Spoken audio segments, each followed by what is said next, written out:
हरि ओम. प्रार्थनेने केंद्राची सुरुवात करूया. श्री गणेशाय नमः. ओम नमो जी आद्या वेद प्रतिपाद्या जय जय स्वसंवेद्या आत्मरूपा. ओम नमो जी गणनायका सर्वसिद्धि फलदायका अज्ञानभ्रांतिछेदका बोधरूपा. सर्वमंगलमांगल्ये शिवे सर्वार्थसाधिके शरण्ये त्र्यंबके गौरी नारायणी नमोस्तुते. अखंडमंडलाकारं व्याप्तं येन चराचरं तत्पदं दर्शितं येन तस्मै श्रीगुरवे नमः. ओम. हरि ओम.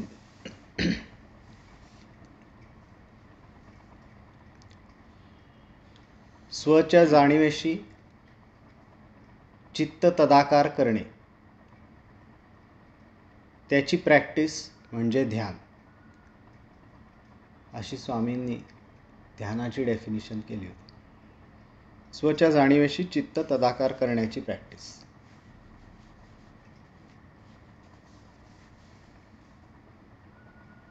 वेगवेगळ्या मोटिवेशन्सनी पर्पजेससाठी आपण ध्यान शिकायला सगळे एकत्र येत असतो. सुरुवात प्रत्येकाची युनिक आहे. कोणाला खूप अडचणी आहेत त्या रिझॉल्व्ह व्हाव्या, कोणाला खूप प्रॉब्लेम्स दुःख आहेत तिथनं स्टार्ट होते. मग हे ह्या मार्गावर गेल्यावर ते शांत होईल. काही नुसतं माइंडफुलनेस आणि पीस ऑफ माइंड असे जे हल्ली टर्म्स असतात त्या मनात धरून सुरुवात करतात. खूप कमी लोक आहेत पण अशी की ज्यांना एक नैसर्गिक ओढच आहे की नाही, मला ते तत्व, ईश्वर तत्व, नॉलेज ऑफ सेल्फ, जे काय असं म्हणतात ते व्हावं यासाठी. पण वेगवेगळं वाङ्मय वाचून वेगवेगळ्या सिच्युएशन्समधनं जेव्हा लोक येतात, एक सगळ्यांमध्ये कॉमनॅलिटी असते की आपल्याला सगळ्यांना शाश्वत असा आनंद हवा असतो आणि समाधान हवं असतं. सुरुवात होण्याची कारणं कुठलीही असली आणि कोणाकडेही बघून किंवा संतांचं वाङ्मय वाचून जरी ती प्रेरणा झाली असली तरी एक ही कॉमन गोष्ट आहे आपल्या सगळ्यात की कधी न जाणारा असा मस्त आनंद सतत असावा आणि समाधान असावं. आणि संतांच्या वाङ्मयामध्ये तर आपल्याला हे दिसतंच. त्यासाठी आपण प्रूफ्स बघत असतो की आहे का, कोणीतरी आहे का असं की ज्याला असं शाश्वत आनंद सुख मिळालेलं आहे, जो सतत समाधानी आहे. आणि शोधता शोधता हेच लक्षात येतं की बाकी प्रत्येक टाईपची जी माणसं आहेत त्यांना काही ना काहीतरी वर खाली व्हेरिएशन आहे. फक्त संत आहेत की जे असे आहेत की ज्यांना खरंच शाश्वत हा शब्द असं सांगतो की न संपणारं. आणि त्यालाच स्वामी स्वरूपानंदांनी म्हटलं आहे की स्वामी म्हणे लाभे अवीट आनंद, पण तो कसा मिळेल? लागलासी छंद स्वरूपाचा. जर स्वरूपाचा छंद लागला असेल तर तुला तो अवीट आनंद तो प्राप्त होईल. आता स्वरूपाचा छंद, त्यामध्ये स्वरूप म्हणजे आपण अगदी सिम्प्लिफाय सगळं स्वामींनी ते करून दिलं होतं की स्व म्हणजे ते तत्व आहे. त्या तत्वाचं रूप काय असणार? स्वचं रूप हे एकच आहे, म्हणजे स्वची जाणीव. जाणीव हेच ते रूप आहे. कारण निर्गुण निराकार असं जर तत्व आहे त्याचं रूप कसं असू शकेल? रूप म्हणजे मला ते समजणं, माझ्या अस्तित्वाची जाणीव. ती जाणीव हेच ते स्वचं रूप आहे. आणि त्यामुळे सगळं हे एकदम थिअरॉटिकली तरी सिम्प्लिफाय होतं. मी जितकं समजून घेईन ती प्रोसेस आणि तो कन्सेप्ट, तितकं मग मला प्रॅक्टिस करताना एकदम क्लॅरिटी आहे की मला हेच करायचं आहे, बाकी फाटे फोडूच द्यायचे नाही आहेत. कारण आता एकदा समजल्यानंतर ती गोष्ट मिळवण्यासाठी मी त्याला पूरक जितकं वातावरण देईन तितकं ते फास्ट होईल, एक एक स्टेप त्याची पुढची होत जाईल. आणि त्यामुळे माझी ड्युटी हीच बनते की मी बरोबर त्याचं एन्व्हायरमेंट देईल आणि त्यामध्ये माझ्या दिवसभरात फक्त साधनेचा काळ नाही, इतर दिवसातसुद्धा माझे चॉईसेस अगदी मी करेक्ट करत जाईन. आपल्या वर खाली अशा चाललेल्या साधनेच्या सुद्धा सायकल्स असतात आणि दिवसभराच्या सुद्धा हे चाललेल्या असतात. कधीतरी छान चालू असतं आणि मग काहीतरी येतं आणि बिनसतं. पण हे काहीतरी येतं बिनसतं आणि कधी कधी खूप चांगलं चाललेलं असतं. काय बरं मी केलेलं असतं अशा ह्याच्यात? तर स्वामी चिन्मयानंदांनी खूप ते सुंदर एक्सप्लेन केलं आहे, द लॅडर ऑफ फॉल, अशा ह्याच्यामध्ये, की तू जे जे पूर्वी केलेलं आहेस ते संस्कार किंवा ती मेमरी आत आहे आणि त्यानुसार तुझ्या वृत्ती बनलेल्या आहेत. त्या वृत्तींना जेव्हा एखादं बरोबर असं वातावरण मिळतं वरती येण्याच्यासाठी, तेव्हा त्या बरोबर तिथे वृत्ती निर्माण होतात. आता ती वृत्ती निर्माण झाली आहे हे, आणि ती कशा टाईपची आहे हे मला समजतं, ते विचारांमार्फत मला समजतं. आणि इथे विचार जेव्हा आला आहे त्यावेळेला माझ्या बुद्धीला एक चॉईस असतो की आता मी हे करू का हे करू. सकाळी अगदी आज लवकर उठलो आहे, गजर व्यवस्थित वेळेत वाजला आहे, रात्री लवकर याच दृष्टीने झोपलो होतो, बरोबर गजर झाल्यावर उठलो आहे.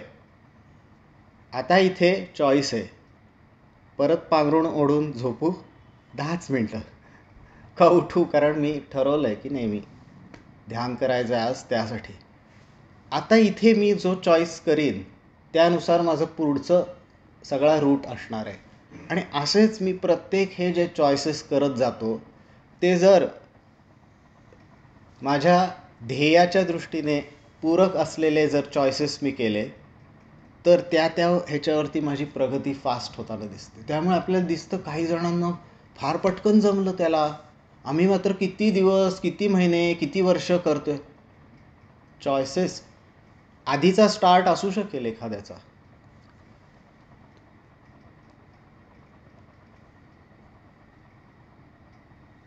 पण दरवेळेला तोच स्टार्ट असतो असं नाही. चॉईसेस काय केलेत ह्यावरती डिपेंडेंट असं. प्लीज म्यूट करता का?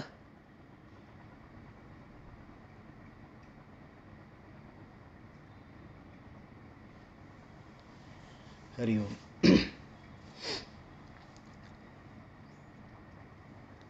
एक मिनट.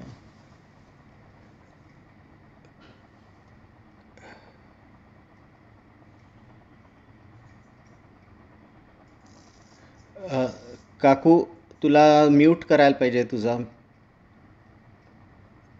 माईक म्यूट करायला पाहिजे.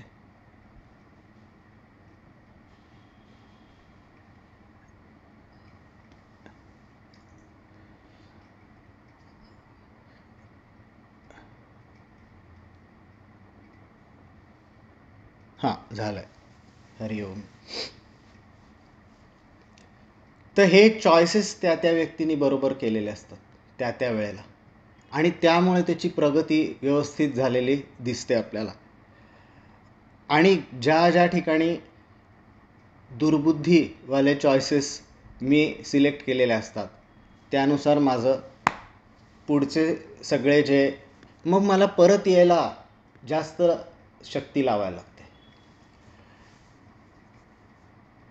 एकदा गोंदवलेकर महाराज त्यांच्यासमोर गोंदवल्यामध्ये कीर्तन चाललं होतं आणि त्या कीर्तनात दुर्बुद्धीचे कदा न घडो नारायणा हाच विषय होता. तर कीर्तन झालं सगळं. कीर्तन झाल्यानंतर ते जे कीर्तनकार होते ते स्वामी महाराजांच्या इथे आले आणि महाराज म्हटले की कीर्तन झालं पण पूर्ण ह्याच्यात तू हे सांगितलंच नाहीस दुर्बुद्धी म्हणजे काय. तर तो म्हटला की महाराज दुर्बुद्धी म्हणजे काय, काय सांगावं. तर अगदी सोप्या शब्दात जसं नेहमी गोंदवलेकर महाराज सांगतात तसं त्यांनी सांगितलं की जी बुद्धी देवापासून दूर नेते ती म्हणजे दुर्बुद्धी. तुझा कुठलाही जो चॉईस, तुझा हे देवप्राप्ती हा जो तुझा गोल आहे त्याच्यापासून तुला लांब नेते थोडंसुद्धा, ती दुर्बुद्धी. ज्ञानेश्वर माऊलींनी पण हेच म्हटलं की पापचं डेफिनेशन काय, तर देवापासनं जी गोष्ट लांब नेते ती पाप. तर माझे जे चॉईसेस आहेत ते त्या वेळेला साधकाला दरवेळेला हा चॉईस होतो की गोल जो ध्येय आहे त्याच्याकडे हे पूरक आहे का, त्याच्यापासून लांब नेणारी गोष्ट आहे. आपला बराच काळ या सगळ्या गोष्टी रिफाईन करण्यामध्ये जात असतात. मला एक आठवतं आहे 2001 ते 2004 या सुमारास इंजिनिअरिंग करत असताना बरेच वेळेला स्वामींच्याकडे जायला मिळत असे आणि मग ते सांगतील ते तसं करायचं आणि खूप मजा असे. पण स्वामींच्याकडे एक तर पवित्र वातावरण प्लस एक प्रकारचा धाक असायचा. आम्ही घाबरून असायचो, स्ट्रिक्ट होते तसे स्वामी. आणि एस्पेशली आम्ही युवकांच्या बाबतीत तर असायचेच ते तसेच. तर वर्षभर असं त्यांच्यापाशी वावरायचं तर खूप अलर्ट असायला लागे आणि दिवसभरसुद्धा काय करतो आहे याकडे नीट लक्ष, की कॉलेज, घरी जेवढा वेळ लागेल तो आणि स्वामींच्याकडे, हे एवढंच सगळं असायचं. जी मजा वगैरे सुद्धा आहे ती याच ह्याच्यामध्ये. पण मार्च महिना आला की त्या काळी 3 ते 4 महिन्यांसाठी स्वामी अमेरिकेला जात असत आणि अक्षरशः मला आता म्हणजे गंमत वाटते तेव्हाचं आठवलं की असं फोटोसाठी एकदम पोट आत घेतलंय आणि मग फोटो झाल्यावर फुसकन सोडलंय एखाद्याने. तसं स्वामी एकदा अमेरिकेला गेले की असं हुश, की एकदम आपण मोकळे सोडलंय असं एकदम व्हायचं की आता काय. कारण तुम्हाला सारखं आपल्याला ते कंट्रोल्ड ह्याच्यामध्ये ठेवण्याची सुद्धा ती वृत्ती नाही आहे अजून बनलेली, ते झेपत नाही आहे. आणि त्या ह्याच्यात मग काय व्हायचं की जो वेळ स्वामींकडे दिला असायचा तो आता फ्री आहे. पण फ्री टाईम हा जर काही ठरवून तो बरोबर गोष्टीने भरला नाही तर जे काही आजूबाजूला अवेलेबल आहे तो फ्री टाईम आपला घालवून टाकतात. आणि तसं मग वेगवेगळ्या ठिकाणी बाकीचे जे इन्फ्लुएन्शियल मित्र आहेत किंवा हे, तिथे आपोआप तो वेळ भरून निघायचा. आणि मग इथेच याच ठिकाणी युवा केंद्रात मात्र जेव्हा यायचो त्यावेळेला स्वामींचा तिथनं फोन कॉल असे आणि मग त्यावेळेला ह्या सगळ्या गोष्टी आठवायच्या की अरे नाही नाही. पण ही परिस्थिती जसं एकदम आपल्याला मोकळं वातावरण देते आणि त्यावेळेला काय चॉईस करतो त्यानुसार आपण त्या दिशेला जायला लागतो. पण एप्रिल महिना आला की परीक्षेचं टाइम टेबल लागायचं आणि परीक्षेचं टाइम टेबल लागलं की अवघड परिस्थिती दिसली की परत देव आठवतो. सो तसं आपल्याला खूप छान एकदम इझी सगळं आहे, छान चाललं आहे असं असताना खूप अवघड जातं की मी बरोबर चॉईसेसच करेन. कारण सगळं सुख आहे, सगळ्या गोष्टी छान चाललेल्या आहेत आणि त्यामध्ये सुद्धा देवासाठी वेळ काढणे आणि तिथे प्रगती करणे हे जास्त अवघड जातं. काही वेळेला थोडे अवघड सिच्युएशन्स असले की बरोबर आपल्यावरती चेक राहतो. त्यात सुद्धा स्वामी नेहमी हे सांगायचे, मात्र बरेच वेळेला अवघड परिस्थिती असेल की ती निघून जावी, अवघड परिस्थिती यासाठीच देवाकडे जाणं होतं. ते होत नाही ना एवढं फक्त करायचं.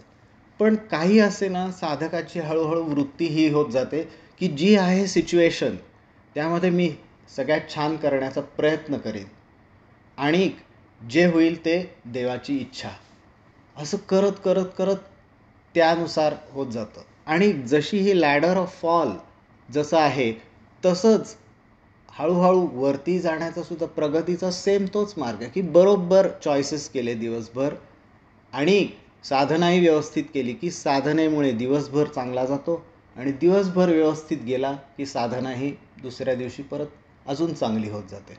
असं सेम तेही चक्र सुरू होतं. पण आपला किती वेळ मी आणि माझं या गोष्टींमध्ये चाललं आहे हे सुद्धा साधकाला बघत राहायला लागतं. 3 अगदी लाडक्या गोष्टी असतात आपल्या. त्या 3 लाडक्या गोष्टी म्हणजे माझी तब्येत. कारण देह मी नाही असं किती वेळा संतांकडनं ऐकलं असलं तरीसुद्धा मला खायला खूप आवडत असतं. माझी तब्येत जपायची असते. आणि त्यामुळे आपण संतांचं पाहिलं असेल तर त्यांचं सगळ्यात कंट्रोल तो बघितला तर ते प्रपोर्शन किती खातात, कसं खातात, काय खातात ह्याच्याकडे नेहमी लक्ष असतं त्यांचं. आणि अगदी कमी खाणं असतं. आपल्याला खूप अवघड जातं ते. पण दुसरं आहे की तब्येतीकडेच सारखं लक्ष देणं आणि त्याच्याच बद्दल चिंता करत राहणं. साधनेसाठी चांगली तब्येत असणं हे इम्पॉर्टंटच आहे. पण त्याला अतिरिक्त महत्त्व देत नाही आहे ना आपण, हे पण तितकं बघायला लागतं. दुसरं आहे की माझी ऐहिक उन्नती. अगदी लहान वयात म्हणजे नोकरी सुरू झाल्यापासनं किंवा त्याच्या आधीसुद्धा असू शकतं आणि नंतरसुद्धा किती काळ आपल्याला आहे तिथनं जास्त बेटर कसं करता येईल. सो आम्ही म्हणायचे एक फ्लॅट झाला, दुसरा फ्लॅट झाला, आता फ्लॅट व्हायची वेळ आली तरी ह्याचं फ्लॅट्स चाललेत. तर तसं ऐहिक उन्नती त्याच्याकडे पैशाकडे खूप लक्ष राहतं. आणि तिसरं आहे की माझा मोठेपणा. तर सगळ्या सिच्युएशन्समध्ये आपल्याला कोणी काही बोललं की ते किती किती वेळ उगाळत राहतो.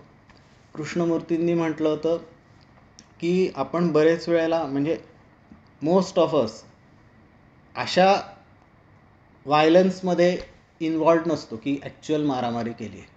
पण मग कोणत्या टाईपचा व्हायलन्स, हिंसा करत असतो तर मनातल्या मनात आपली हिंसा आपण कल्टिवेट करत असतो. इमॅजिनरीज खूप जास्त असतं. त्यांनी असं बोललं ना तर मी असं करेन, त्यांनी हे केलं ना की मी हे करीन. आणि ते स्वतःशी आत चाललेली जी बडबड असते ती कशी मी कमी करून तिथे नाम भरू शकीन का. हे सगळ्या ज्या तब्येत म्हणजे देहाकडे अतिरिक्त लक्ष, ऐहिक उन्नतीचा पण अतिरेक आणि मोठेपणाकडे असलेलं खूप लक्ष, संतांकडे बघितलं की आपल्याला लक्षात येतं की ते कसे वागलेत त्या वेळेला. तब्येतीचं इम्पॉर्टन्स आहेच, पण गुरुदेवांचं आपण एक्झाम्पल बघितलं गुरुदेव रानड्यांचं, त्यांना तब्येतीबद्दल विचारलं होतं तर त्यांनी सांगितलं मागच्या 38 वर्षांमध्ये एकही दिवस असा गेला नाही आहे की तब्येत बरी होती. पण म्हणून साधनेत कधीही व्यत्यय आला नाही. 38 वर्षांचं त्यांनी सांगितलं.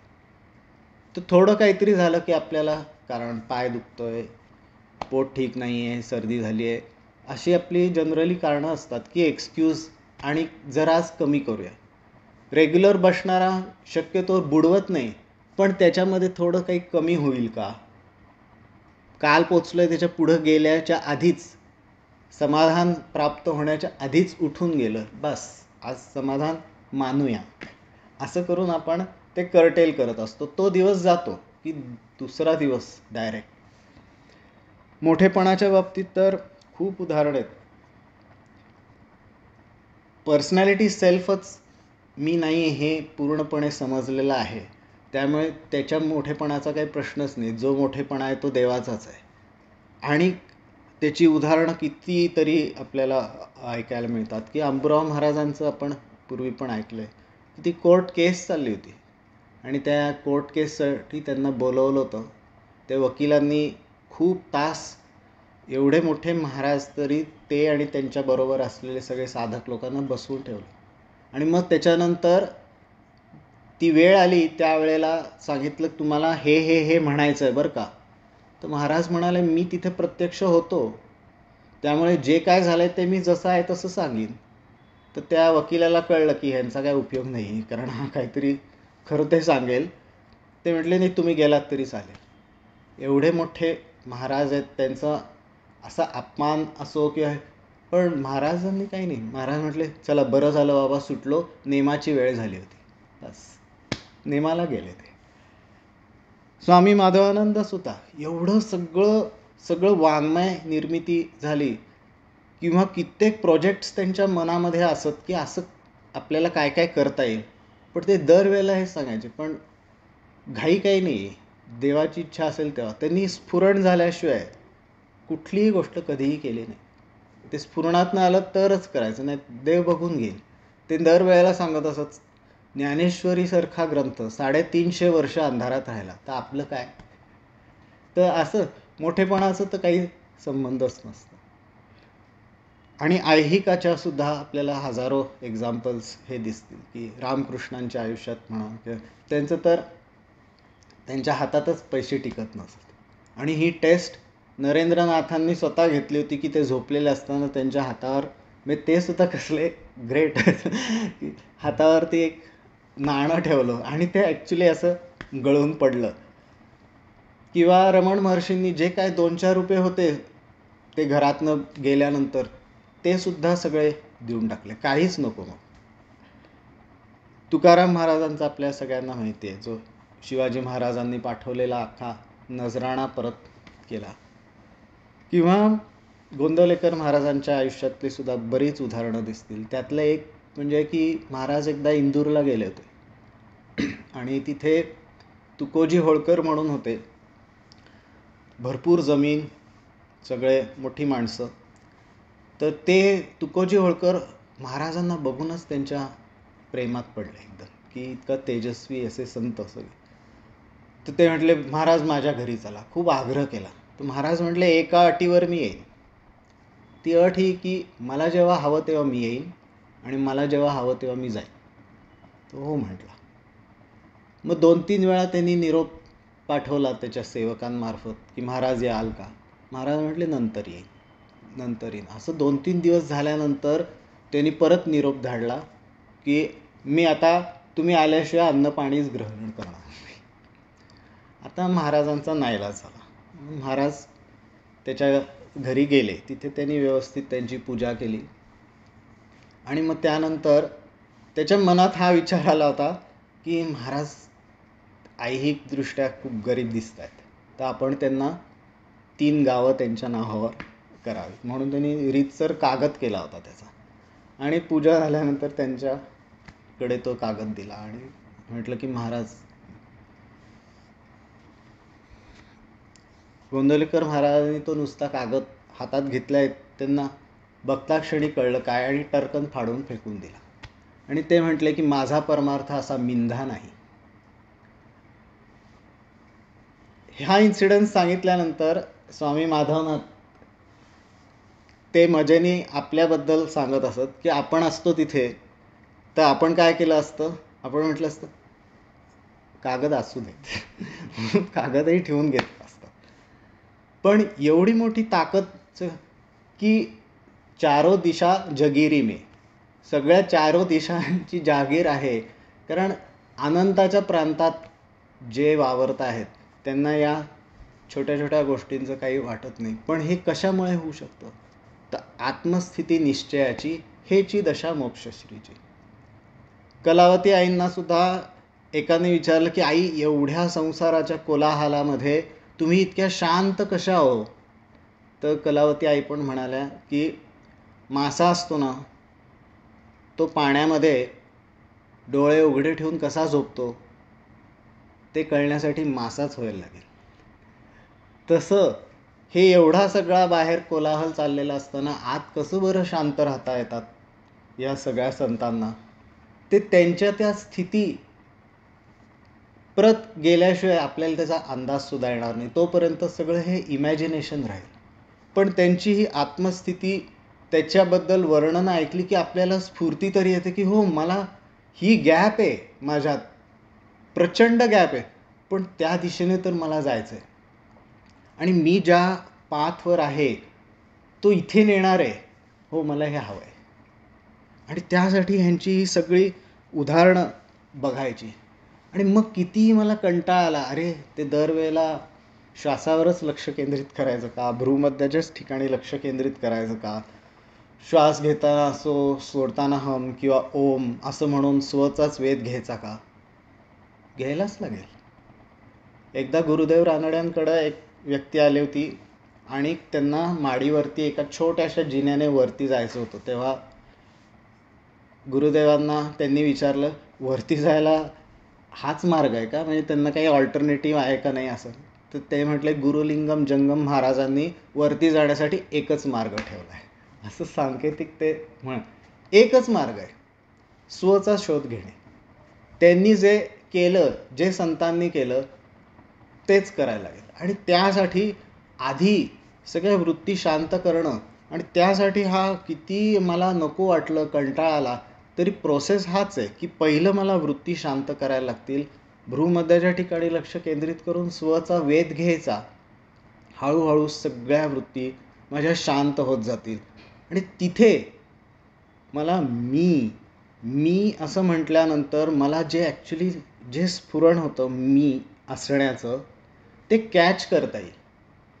नाहीतर मला हे किती वेळा मी म्हणून सुद्धा ते स्फुरण मला पकडता येत नाही, कारण आधीच्या सगळ्या वृत्ती त्याला सगळं कवर करून टाकतात.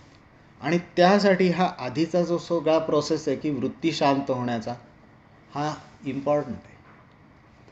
आणि मग स्व किंवा मी म्हटल्यानंतर जे मला स्फुरण होतं, माझं असलेपण जे क्षणभर कळतं, तेच पुन्हा कॅच करणं. आणि मग हळूहळू शब्दांच्या शिवाय सुद्धा मला ते स्व हे स्फुरण कॅच करता येऊ लागतं. ते सुरुवातीला ध्यान काळातच करायला आहे. आणि ते मला ध्यान काळात समजून येऊ लागेल की हो, मी आहे. स्वचं स्फुरण म्हणजे काय, जाणीव म्हणजे काय. निसर्गदत्त महाराजांनी तर हे स्पष्ट सांगितलं की तुम्ही दुसरा तिसरा कुठला देव नाही, जाणीव हाच देव. त्याच्याचकडे फोकस करा आणि ते स्फुरण मीचं हेच कॅच करण्याचा सगळा प्रयत्न आहे. त्याचा वेध घ्या आणि ते हळूहळू बरोबर समजायला लागेल. ते समजायला लागल्यानंतर ज्यांना ते जमू लागलं आहे की हो, आता मला मीचं स्फुरण म्हणजेच अस्तित्वाची जाणीव ही समजते आहे, त्याच्यासाठी पुढचा चॅलेंज हा आहे की दरवेळेला ओम इज इक्वल टू मी, ओम म्हणजे मी, सोहम म्हणजे मी, स्व असं हे कशाला करायला लागतं? मीच आहे ना. जर मला ते म्हटल्यानंतर मी हे स्फुरण पकडता येत आहे, तर शब्द कशाला लागतोय? शब्दाच्या शिवाय सुद्धा मला माझं असणं हे सेन्स करता आलं पाहिजे. आणि त्याचा मी प्रयत्न करणे की मी हे शब्दांच्या शिवाय, मग डिस्टर्ब व्हायला लागलं मन, विचार वृत्ती यायला लागले, तर घे जरूर, नाम येऊ दे, मंत्र येऊ दे, ओम ओम ओम, मी स्व, जो काय असेल घेतलेला मंत्र तो येऊ दे. तो परत तिकडे ढकले आणि मग परत त्या सेन्सिंगच्या इथे तूच आहेस, तर तुला शब्द कशाला पाहिजे? हा एक भाग. आणि दुसरं, वेगळा कोणतरी स्व हा नसणार आहे. मीच आहे ते. त्यामुळे तू वेगळेपणाने बघू नकोस त्याला, तू तिथे फक्त. आणि ते बरोबर ते जमायला लागेल की हां, नुसतं अस्तित्वाच्या जाणीवेत असणे. आणि ही गोष्ट जर मला ध्यानाच्या काळात करता येते, माझं मीचं स्फुरण पकडता येतं आहे, तर ध्यानाच्या व्यतिरिक्त इतर वेळा का येऊ नये? कारण बसलेला ध्यानात सुद्धा मी आहे आणि ध्यान करत नसताना सुद्धा मी आहे. मग पण एवढे सगळे हालते डुलते डोळे उघडे असतानाच्या गोष्टी वृत्ती खूप झपाट्याने सगळं कॅप्चर करून टाकतात. मग मी काय करू शकतो? डोळे उघडे ठेवून एका ठिकाणी बस, एकाच ठिकाणी नुसतं बघत. सुरुवातीची ही स्टेप की जे मी ध्यानात डोळे बंद करून केलं, तेच मी आता तीच स्वची जाणीव मी डोळे उघडे ठेवून शोधण्याचा प्रयत्न करतो, तेच परत. आणि मी आहेच. आणि मग एक एक वाढवता येईल त्याच्यातली कॉम्प्लेक्सिटी, की मग आता चालताना करून बघ, एकाच रेषेत चाल, फारसं व्हेरिएशन नसेल. असं साधकाला पुढच्या गोष्टी ह्या चॅलेंजिंग स्वतःसाठी, तरच चालता बोलता न ढळे आसन न भंगे ते मौन कदा काळी, जे स्वामींनी म्हटलंय स्वामी स्वरूपात, ते आमच्यामध्ये कधी येणार बरं? कधीतरी ध्यानात फक्त मला तो मीचं स्फुरण कळेल आणि बाकी दिवसभर मी त्या स्फुरणात राहणारच नाही, असं करून नाही चालणार. एकदा ध्यानाच्या इथे स्पष्ट व्हायला लागलं मीचं स्फुरण, तिथे आधी क्लिअर करून घ्यायलाच लागेल. पण ते कळल्यानंतर एक एक स्टेप पुढची ही करायलाच लागेल. आणि ह्याच्याचबद्दल स्वामी स्वरूपानंदांनी म्हटलंय की स्वामी म्हणे लाभे अविट आनंद हे आहे, पण लागलासी छंद स्वरूपाचा. हा तो छंद आहे. मला ती हॉबी लागली आहे की वेगवेगळ्या कधी सिच्युएशन्समध्ये काही इतर चाललेलं असताना आतमध्ये मी स्वच्या जाणीवेत राहू शकतो का? रिपिटेटिव्ह टास्क करताना नाम घेत होतो इतके दिवस, छान आहे, ते व्हायला पाहिजे. पण आता जर ध्यान काळात मला समजतं आहे स्वची जाणीव, तर आता त्याच गोष्टी करत असताना जिथे फार बुद्धीची वापराची गरज नाही आहे, तिथे मला स्वची जाणीव ही बरोबर हेरता येते का, असं करत राहायला पाहिजे. आणि जितका वेळ जास्त वाढवता येईल लागलासी छंद स्वरूपाचा. तर हा पुढचा टप्पा ॲक्च्युली आज आपण बघितलं की एक आहे ध्यान काळामध्ये. पण ध्यान काळाच्या व्यतिरिक्त खूप सारा वेळ असतो जो आमचा वेस्ट होतो. स्वामी त्याला म्हणायचे लूज, की आम्ही लूज राहतो. तो लूज न राहता एक कुठला तरी कप्पा तरी आहे का जिथे मी जसं ध्यानाच्या काळात मी ठरवतो की इथे मी करीनच, तसं कुठले टास्क आहेत का पुन्हा पुन्हा करण्याची, जेव्हा मी ठरवीन की हे जेव्हा करत असेल मी जिना उतरताना म्हणा, काही कॉफीमध्ये साखर ढवळताना, ते स्वामी नेहमी करायचे तसं. तर तसं असं काहीतरी रिपिटेटिव्ह टास्क चालली आहे जेव्हा मन मोकळं आहे, किंवा स्वामी स्वरूपानंद पाणी भरत असताना हे करा, की त्यावेळेला मी स्वच्या जाणीवेला हुडकण्याचा आणि ती पकडून राहण्याचा करू शकतो का प्रयत्न. असे मला प्रोजेक्ट स्वतःसाठी हे शोधले, तर मग हळूहळू सगळा काळ भरण्याकडे मला लक्ष देत आहे. पण त्याआधी ध्यान काळामध्ये मात्र स्व हा शब्द घेऊन आधी स्वची जाणीव शोधणे, आणि मग नंतर शब्दांच्या शिवाय, कुठल्याही मंत्राच्या शिवाय ती नुसती जाणीव मला पकडता येणे.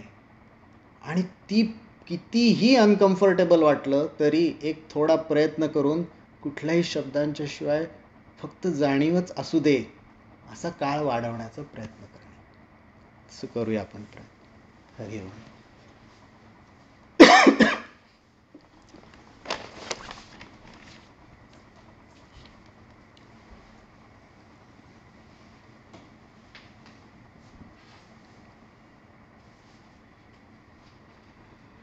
3 वेळा दीर्घ ओंकार म्हणू. भ्रूमध्यापाशी लक्ष केंद्रित करून ओम, सोहम, स्व, श्रीराम असा कुठलाही मंत्र घेऊन स्वच्या जाणीवेचा वेध घेणे. हरिओम.